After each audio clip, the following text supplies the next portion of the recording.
Opa, Otávio Castanho aqui com uma notícia avassaladora. As nossas memórias não são confiáveis. Como assim, Otávio? Pois é, foram feitas várias pesquisas em cima da memória e a nossa memória, ela não é muito confiável. A gente tira vários elementos na hora de guardar, principalmente porque se a coisa não é tão importante, a gente não guarda, né? Memória seletiva, mas nem vou entrar a fundo. Fizeram várias pesquisas sobre relatar coisas que você viu ou viveu, passou por situações. E aí eles perceberam que esses relatos, eles são muito pobres em cima do que aconteceu, em cima do que de fato aconteceu ali. Eu vou contar algumas partes de alguma pesquisa porque é algo muito curioso. Onde eu quero chegar, né, com isso? Já vou dar o final da coisa aqui para vocês antes de eu contar essa história. Essas pesquisas são muito interessantes. Anote as coisas que você precisa saber, anote com referências. Todo mundo já pegou um caderno, por exemplo, de um curso que foi, anotou uma coisa que você sabia exatamente o que estava acontecendo, que você estava anotando. Só que a hora que você vê a anotação, você não lembra, porque a anotação foi meio vaga ou genérica. Então anote, filme, consulte essas coisas, faça da melhor maneira, porque quando a coisa está acontecendo, você está lembrando. Depois, pode ser que não. E aí,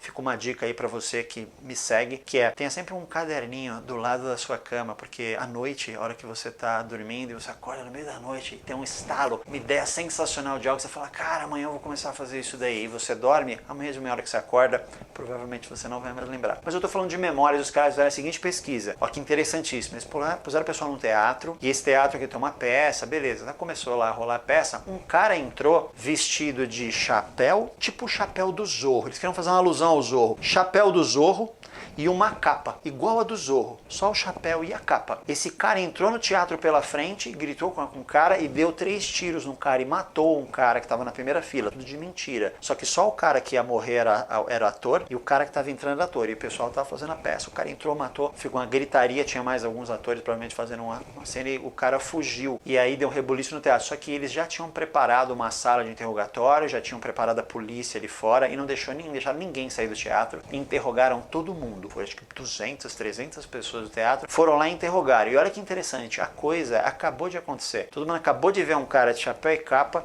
matar um cara com 3 tiros. E aí eles começaram a perguntar para as pessoas o que eles tinham visto. Eu não lembro a porcentagem, mas uma galera enorme, assim, metade das pessoas, quando descreveu o cara, descreveu ele com máscara. Olha só, porque a gente tem referência do Zorro, e o cara parecia o Zorro, a nossa mente completa o que está faltando. Olha que coisa louca, completa o que está faltando. Completaram o Zorro, e 10% das pessoas, que é um número grande, se pegar 200 pessoas, 20 delas viram a espada na cinta. A espada do Zorro, ele não tinha espada na cinta. O cara tá assim, um chapéu, uma máscara, uma espada, tipo, parecia o Zorro, fazia uma alusão a algum herói e tudo mais. E as pessoas contavam coisas ali, que o cara falou coisa que não falou, que o cara atirou no outro e o outro se defendeu. Eles contavam, às vezes, até lutas e coisas que aconteciam. Ou seja, a nossa memória ela não é muito confiável. E aí, isso pode gerar um problema muito grande, como um cara que foi preso. Uma mulher, ela foi estuprada. Quando a polícia encontrou um cara que parecia com a indicação que ela deu, esse cara trabalhava até numa lanchonete próxima da região onde ela morava, onde ela tinha sido pega. Ela foi estuprada, infelizmente. Esse cara tinha um histórico policial, ele já tinha passado pela polícia por alguma outra coisa qualquer. Tinha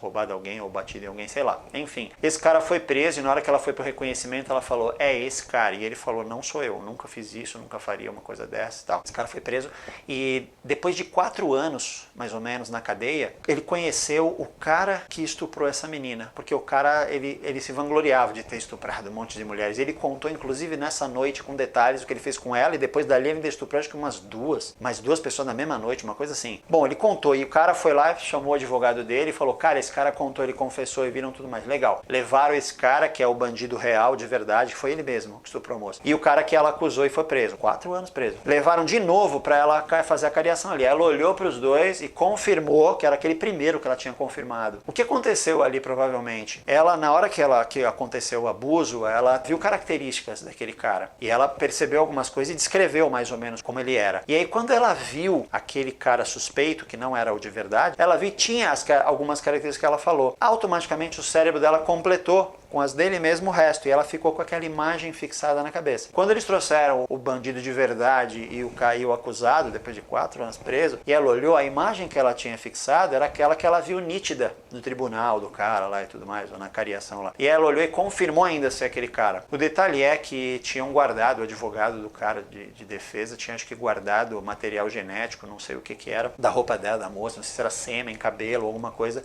do tipo. 8 anos depois, começou a sair os exames de DNA DNA e etc e tal. E os caras começaram a identificar coisas pelo DNA. E o advogado entrou, pediu o DNA e na verdade o DNA que estava na roupa da moça, etc, era do bandido de verdade. E aí o cara que foi acusado foi solto, foi acusado injustamente. 8 anos preso, simplesmente porque uma identificação de memória estava mal feita ali no caso, né? Ela não tem culpa, ela não fez por mal. Ela viu e o rapaz realmente era muito parecido com o outro, não tinha o que fazer. Mas as nossas memórias, elas são parciais. Quando a gente vê algo, a gente tem a tendência de completar com referências que a gente tem, que parecem aquilo. Ou seja, alguém que você viu, que parece um conhecido seu, na hora de você descrever essa pessoa, você lembra de algumas características, mas por ser parecido com um conhecido seu, o seu cérebro completa algumas características com aquelas que têm relação, às vezes com uma orelha mais aberta ou um nariz maior, que você nem chegou a reparar no outro. Então, cuidado com depoimentos, cuidado com pessoas dizendo ou apontando coisas. Nossa memória é muito falha.